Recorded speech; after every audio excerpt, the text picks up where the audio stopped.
Assalamualaikum warahmatullahi wabarakatuh.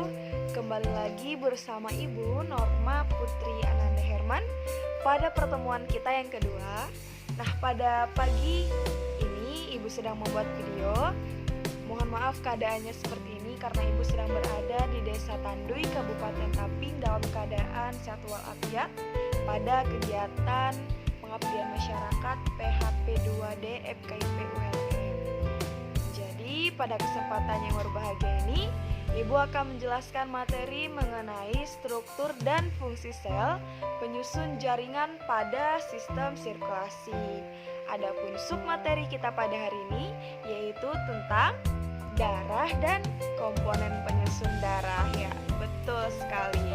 Jadi kepada anak-anak semua, tetap semangat meski di rumah aja ya. Semasa kecil tentunya kalian sering bersepeda bukan? Pernahkah kalian terjatuh? Atau ketika sedang memasak tanpa sengaja jari kalian teriris hingga mengeluarkan darah? Nah, pada hari ini kita akan membahas mengenai darah yang terdiri dari plasma darah dan sel-sel penyusunnya. Jadi meminta kalian bisa menyimak dengan baik agar mengerti mengenai darah dan komponen penyusunnya. Betul sekali. Pada darah sendiri terbagi menjadi dua pokok bahasan. Yang pertama ada plasma darah, yang kedua ada sel-sel darah. Nah, komponen penyusun sel darah itu sendiri terbagi menjadi tiga. Yang pertama yaitu ada sel darah merah atau eritrosit. Yang kedua ada sel darah putih atau leukosit ya. Yang ketiga yaitu ada keping darah atau trombosit. Nah, darah itu sendiri merupakan unit fungsional seluler pada manusia yang berperan untuk membantu proses fisiologis dalam tubuh. Nah, darah adalah suatu jaringan tubuh yang terdapat di dalam pembuluh darah yang warnanya merah.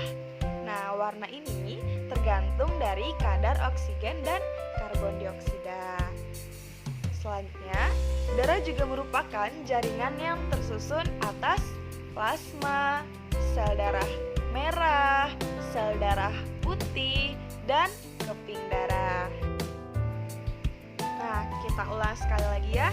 Jadi kalian harus benar-benar memahami tentang konsep pada materi hari ini. Darah itu sendiri, kita akan menjelaskannya menjadi dua bagian.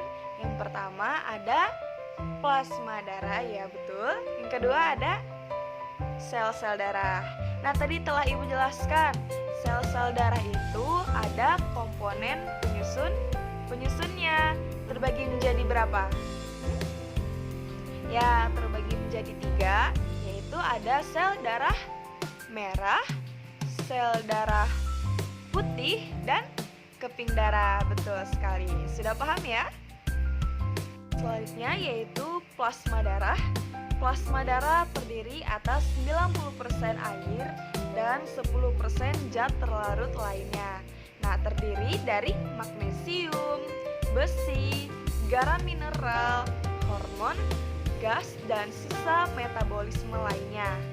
Adapun plasma darah sendiri berfungsi sebagai pelarut zat-zat lain dan mengedarkan sari-sari makanan. Terdapat tiga bagian utama pada plasma darah, yaitu ada albumin, globulin, dan fibrinogen.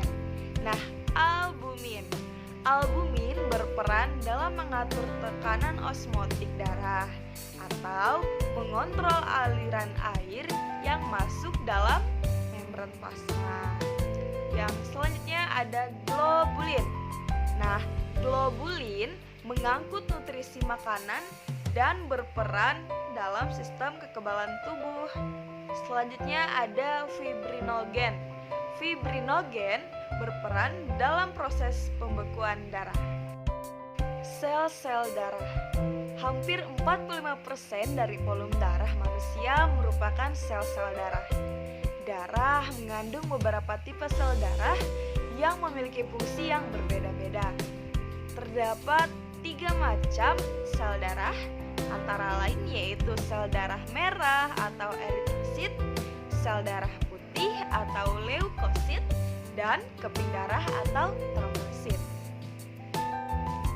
Selanjutnya yaitu tentang komponen penyusun darah. Nah, telah Ibu jelaskan mengenai komponen penyusun darah tadi terdiri dari 3, yaitu yang pertama ada sel darah merah atau eritrosit, yang kedua ada sel darah putih atau leukosit, dan yang ketiga ada keping darah atau trombosit. Betul sekali. Nah, sel darah merah atau eritrosit. Eritro yang berarti merah dan sito yang berarti sel. Nah, eritrosit ini tidak memiliki inti sel dan berbentuk bikonkav sehingga memiliki luas permukaan yang besar. Selanjutnya ada sel darah putih atau leukosit. Nah, sel darah putih tidak memiliki hemoglobin sehingga tidak berwarna merah. Nah, serta ukuran dan jumlah sel dari sel darah putih ini berbeda dengan sel darah merah. Selain itu juga, sel darah putih memiliki 5 jenis, yaitu ada basofil, eosinofil, neutrofil, limfosit, dan monosit. Selanjutnya ada keping darah.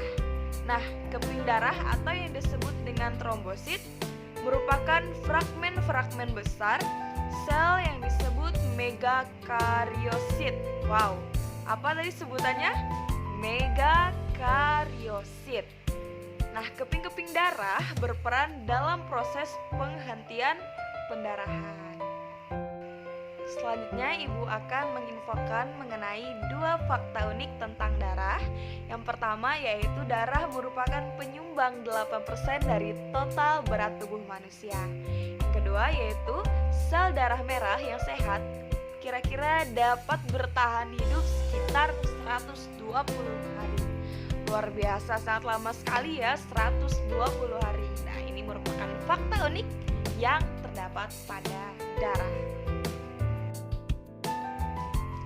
Nah, fakta-fakta unik tadi merupakan penutup dari penjelasan pada hari ini. Terima kasih atas perhatiannya. Ibu Norma Putri Ananda Herman undur diri. Dan sampai jumpa pada materi selanjutnya. Tetap semangat meski di rumah aja ya. Dah.